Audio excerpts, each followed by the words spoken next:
ఫిర్సాదిగూడ municipal corporation పరిధిలోని భరత్పుర కాలనీలో కబ్జాకు గురవుతున్న స్థలాన్ని కాపాడాలని కాలనీవాసులు కోరారు. సంబంధిత స్థలాన్ని పరిశీలించిన కాలనీవాసులు మాట్లాడుతూ భరత్పుర కాలనీ సర్వే నెంబర్ 42లో 375 గజాలతో ప్లాట్ నెంబర్ 21 ఉందన్నారు. ఈ స్థలంలోనే ఎన్నో సంవత్సరాలుగా వినాయక ఉత్సవాలు, బతుకమ్మ వేడుకలు, దేవి శరన్నవరాత్రి ఉత్సవాలను సైతం నిర్వహిస్తామన్నారు. ఇదే స్థలంలో కాలనీ కమ్యూనిటీ హాల్ కోసం షెడ్ నిర్మించి వినాయక విగ్రహాన్ని సైతం ప్రతిష్ఠించామని గుర్తు చేశారు. కానీ కొంతమంది వ్యక్తులు నకిలీ రిజిస్ట్రేషన్ పేపర్లను సృష్టించి ఆ ప్లాట్లను కబ్జా చేసేందుకు ప్రయత్నిస్తున్నారని వారు తెలిపారు. ఈ విషయంపై ప్రశ్నించిన వారిపై కేసులు పెట్టి భయభ్రాంతులకు గురి చేస్తున్నారని వారు ఆవేదన వ్యక్తం చేశారు. నిన్న రాత్రి సమయంలో ఒక రెడీమేడ్ ఇనుప షెడ్డును తీసుకొచ్చి సంబంధిత స్థలంలో ఉంచారని, ఇదేంటని ప్రశ్నిస్తే బెదిరిస్తున్నారని వారు ఆందోళన వ్యక్తం చేశారు. ఈ విషయాన్ని పోలీసుల దృష్టికి తీసుకెళ్లిన తమకు న్యాయం జరగడం లేదని ఉన్నతాధికారులు స్పందించి తమ కాలనీలో స్థలం కబ్జాకు గురికాకుండా కాపాడాలని వారు కోరారు. గడిల జగన్ రెడ్డి. నేను భరత్పూర్ కాలనీ గత 12 సంవత్సరాల నుంచి ఉంటున్నా. నేను 2016లో కాలనీ ప్రెసిడెంట్గా చేసిన, ఒక 5 ఇయర్స్ ప్రెసిడెంట్గా చేసిన. నేను ప్రెసిడెంట్గా ఉన్నప్పటి నుంచి కూడా మేము ఇందులోనే మేము వినాయకుడిని నిలబెట్టడం కానీ, బతుకమ్మ ఆడుకోవడం కానీ, జెండావిష్కరణ కానీ ప్రతి సంవత్సరం చేసేవాళ్ళము. కానీ ఒక కత్తుల రవిరెడ్డి అనే ఒక అతను, ఇంకెవరో ఇంకొక చేతన్ ఫస్ట్ వచ్చేసి 18లో ఆయన ఫేక్ డాక్యుమెంట్ సృష్టించిండండి.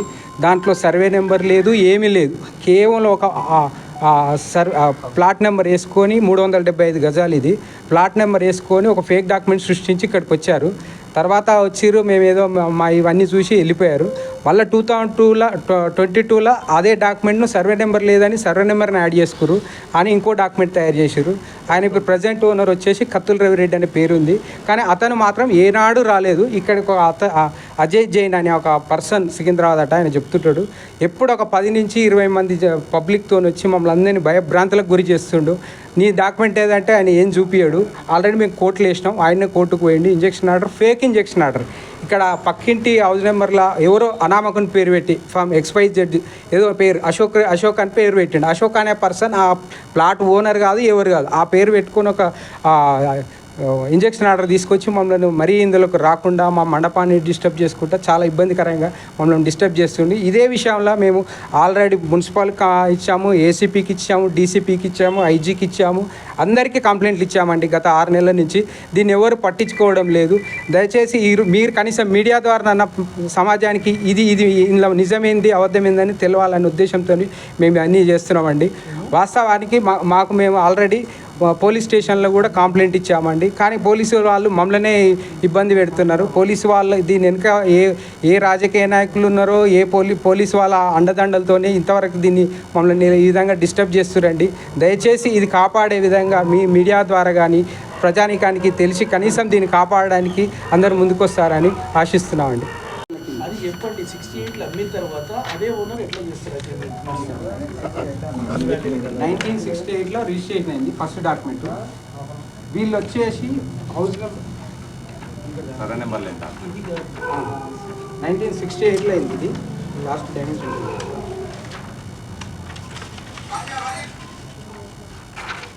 సీసీ కంపెనీ 1968లో ఇది ఫస్ట్ సిస్టా సుభద్రమ్మ పేరు మీద ఉంది. అది వీళ్ళు వచ్చేసి ఇప్పుడు ఒక ఫేక్ డాక్యుమెంట్, వాళ్ళకు లింక్ డాక్యుమెంట్ ఏమీ వేయలేదు. ఇందులో వీళ్ళు ఎవరు, పన్నాల జితేందర్ రెడ్డి, పన్నాల. మేము ఇక్కడ 15 సంవత్సరాల నుంచి ఇదే ప్లేస్లో వినాయకుడిని పెడుతున్నాము, బతుకమ్మను పెట్టుకున్నాము, అండ్ అమ్మవారిని కూడా పెట్టుకొని పూజలు చేసుకుంటున్నాము. కానీ ఇప్పుడు ఎవరో వచ్చి వేరే వాళ్ళు వచ్చి దీన్ని తీసుకోవాలని చూస్తున్నారు. మేమంతా రక్షించుకోవడానికి మళ్ళీ కూడా దీన్ని ప్రయత్నం చేస్తున్నాము. దయచేసి అందరూ కూడా మాతో సహకరించండి, అర్థం చేసుకోండి. కొంచెం అందరూ కూడా ఇక్కడ చేసుకుంటూనే ఉన్నాము. సో ఇది కాలనీ, భరత్పురి కాలనీ. ఇది కాలనీ ప్లేస్. అసలు ఇది ఎవరో వచ్చి తీసుకోవాలనే ప్రయత్నం చేస్తే మాత్రం మేము ఊరుకోము. ఓకే. వాళ్ళ చిన్న ఆయన అంటే ఆయన ఓన్లీ హౌస్ నెంబర్ వేసుకొని చేసి, ఇందులో సర్వే నెంబర్ లేదు, ఏమి లేదు. మీరు కూడా చూడండి, ఓన్లీ హౌస్ నెంబర్. ఈ హౌస్ నెంబర్ అనేది వేసి ఈ హౌస్ నెంబర్ ద్వారా మేము రిజిస్టర్ చేసుకుంటాం అన్నారు. ఈ హౌస్ నెంబర్ మేము ఎవరికి అలాట్మెంట్ చేయలేదని మున్సిపల్ మనకు రికార్డ్ ఇచ్చింది. యాజ్ పర్ రికార్డ్ ప్రకారం ఈ హౌస్ నెంబర్ ఉంది కదా, ఈ హౌస్ నెంబర్ అనేది మేము ఎవరికి అలాట్మెంట్ చేయలేదు అని మనకు మున్సిపల్ అదే ఈ రిజిస్ట్రేషన్ అయినాక ఒక 2 నెలలకు మనకి ఇది మున్సిపల్ వాళ్ళు మేము ఈ హౌస్ నెంబర్ మేము ఎవరికి అలాట్మెంట్ చేయలేదని ఇచ్చింది. దాన్ని బట్టి ఈ డాక్యుమెంట్ వాల్యూ ఏందో మీకు అర్థం కావాలి. 15 సంవత్సరాల నుంచి ఇదే కాలనీలో ఇల్లు కట్టుకొని ఉంటున్నాం. ఈ 10-15 సంవత్సరాల నుంచి ఇది పెద్ద బృందలాగా ఉండే ఇదంతా డెవలప్ చేసుకొని ఇది మట్టి పోసుకొని ఇంటింటికి 500, 1000, 2000 అట్లా చందాలు వేసుకొని దేవునికి ఒక మండపం కట్టుకొని మేము దేవుని మంచిగా పూజ చేసుకుంటున్నాము. ఈ 2 ఏళ్ల సంది ఎవరో ఏదో ఫేక్ డాక్యుమెంటు సృష్టించుకొని వాళ్ళు మాదని చెప్పి రౌడీలను తీసుకొచ్చి మమ్మల్ని కాలనీలో ఈ పూజలు చేసుకోకుండా వినాయకుని పెట్టకుండా నైట్ అంతా కాపలా పెట్టి కాలనీవాసులందరినీ భయభ్రాంతులకు గురి చేస్తారు. మేము ఏరియాలో నైట్ తిరగాలంటేనే మేము ఇబ్బంది ఉంది. ఇట్లా జరుగుతుందని చెప్పి స్థానిక పోలీస్ స్టేషన్లో మేము ఎన్నోసారి కంప్లైంట్ ఇచ్చి రావడం జరిగింది. అయినా కానీ ఆ పోలీసు వాళ్ళు ఎప్పుడు పట్టించుకోలే. వాళ్ళు ఏదో పోయి కంప్లైంట్ ఇచ్చి వాళ్ళు ఒక డబ్బా తీసుకొచ్చి పెట్టిరు. మేము ఏమనకుండా కూడా వాళ్ళు మమ్మల్ని కొట్టిరని వాళ్ళు ఏదో చెప్తే ఎలాంటి ఆధారాలు లేకుండా ఎలాంటి ఎంక్వైరీ లేకుండా కాలనీవాసుల మీద 2 మీద ఎఫ్ఐఆర్ బుక్ చేసిరు. కనీసం వాళ్ళు కొట్టిరు దెబ్బలు తగ్గినాయి అంటే ఎలాంటి మెడికల్ సర్టిఫికెట్ ఎలాంటి ఆధారము ఎలాంటి ఎంక్వైరీ లేకుండా కాలనీవాసుల మీద కేసు బుక్ చేసిరు. మేము కాపాడేది ఏంటంటే కాలనీ అందరి కోసము ఈడ ఉత్సవాల కోసము అన్నిటి కోసము.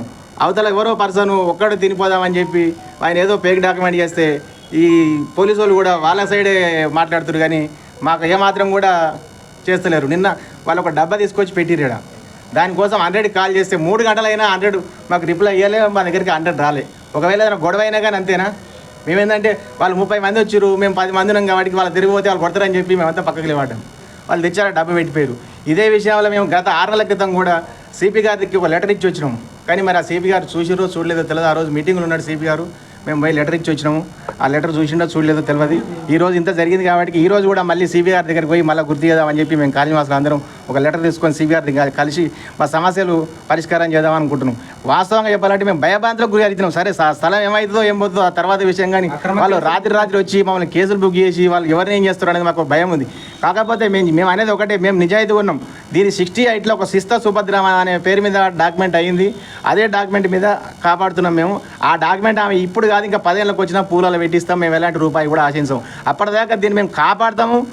మనం ఉత్సవాలు చేసుకోవడం తప్ప ఇంట్లో ఎవరో గజం మంచుకొని ఎవరో కన్స్ట్రక్షన్ చేసి ఎవరో చేస్తామని ముచ్చట కాదు. మేము కాలనీ కోసం ఆ దేవుని కోసం కాపాడుతున్నాం. అసలు వాళ్ళని వచ్చినాడు అది పూలలో పెట్టి వాళ్ళకి ఇస్తాం. 1 రూపాయి పెట్టి తీసుకోకుండా వాళ్ళకి ఇస్తాం. నమస్కారం. మేము భరత్పూర్ వాసులము. నా పేరు గూడూరు మహేందర్ రెడ్డి. ఈ కాలనీకి నేను మొదటి ప్రెసిడెంట్గా ఉన్నాను. సుమారుగా ఒక 10-14 సంవత్సరాల నుండి కూడా ఈ ప్లేస్లో మేము ప్రతి సంవత్సరము జెండావిష్కరణ, తర్వాత వినాయక చవితి ఉత్సవాలు, ఎన్నో రకాల కార్యక్రమాలు ఇక్కడ జరుపుకుంటున్నాము. ఈ మండపం నిర్మించి కూడా దాదాపు 10 సంవత్సరాల దగ్గరకు వస్తుంది. అయితే ఈ మధ్యన కొందరు ల్యాండ్ మాఫియా ఈ ప్లాట్ను దొంగ డాక్యుమెంట్ తయారు చేసుకొని ఈ ప్లాట్ మాదని వచ్చారు. దానికి సర్వే నెంబర్ లేదు, ఏది లేదు. తర్వాత మేము మున్సిపాల్లో ఎంక్వైరీ చేస్తే దానికి ఇది ఫేక్ డాక్యుమెంట్ అని మున్సిపల్ వాళ్ళు ప్రూఫ్ చేసిన తర్వాత మళ్ళీ దాన్ని ఇంకొక రకంగా మళ్ళీ డాక్యుమెంట్ తయారు చేసుకొని వచ్చిండ్రు. ఆ తర్వాత కూడా మేము పోలీస్ వాళ్ళని సంప్రదిస్తే పోలీస్ వాళ్ళు వాళ్ళ దగ్గర డాక్యుమెంట్ ఉంది, మీ దగ్గర ఏ డాక్యుమెంట్ లేదు కదా అని మమ్మల్ని అడుగుతారు. అప్పుడు మా దగ్గర ఏ డాక్యుమెంట్ లేకున్నా ఈ ప్లాట్కు ఒక డాక్యుమెంట్ ఉంది, అసలు ఓనర్ వస్తే మేము కాలనీ వాళ్ళందరం కలిసి వాళ్ళకు మేము హ్యాండ్ ఓవర్ చేస్తాం. ఈ దొంగలకు మేము హ్యాండ్ ఓవర్ చేసాం ముచ్చట్లేదు. మీరు కూడా పోలీస్ వాళ్ళు మాకు సపోర్ట్ చేయాలంటే పోలీస్ వాళ్ళు సహకరించకుండా దొంగలకే సపోర్ట్ చేస్తుండ్రు. కాలనీ వాళ్ళ మీద కూడా 2 మీద ఈ మధ్యన ఎఫ్ఐఆర్ చేసిందని తెలిసింది. మరి అది ఎంతవరకు మరి పోలీస్ వాళ్ళకి ఇది మంచిగా అనిపిస్తుందో, కాపాడవలసిన వాళ్ళే దీన్ని దొంగలకు రక్షణ ఇస్తున్నట్టే ఇది ఎంతవరకు సమంజసం? మేము మాత్రము ఎవరో ఒకరు స్వార్థం కోసం మేము దీన్ని కాదు, అస్సలు ఓనర్ వచ్చినాడు మేము ఖచ్చితంగా మేము అందరి సమక్షంలోనే మేమే హ్యాండ్ ఓవర్ చేస్తాం కాలనీ వాళ్ళకు. అప్పటి వరకు దీన్ని ఎలాంటి కన్స్ట్రక్షన్ చేయకుండా ఇప్పుడు యథావిధిగా ఉందో అదే విధంగా దీన్ని కాపాడడానికి కాలనీ వాళ్ళందరము సిద్ధంగా ఉన్నాము. ఎవరం వచ్చినా కానీ దీన్ని మాత్రం వదిలిపెట్టే ముచ్చట్లేదు. పై అధికారుల దృష్టికి కూడా దీన్ని తీసుకుపోతాం. కలెక్టర్ కానీ అక్కడ మన సిపి గారు డీజీపీ దృష్టికి కూడా తీసుకుపోయి దీన్ని కాపాడడానికి మేము అందరం సిద్ధంగా ఉన్నాం. జై శ్రీరామ్.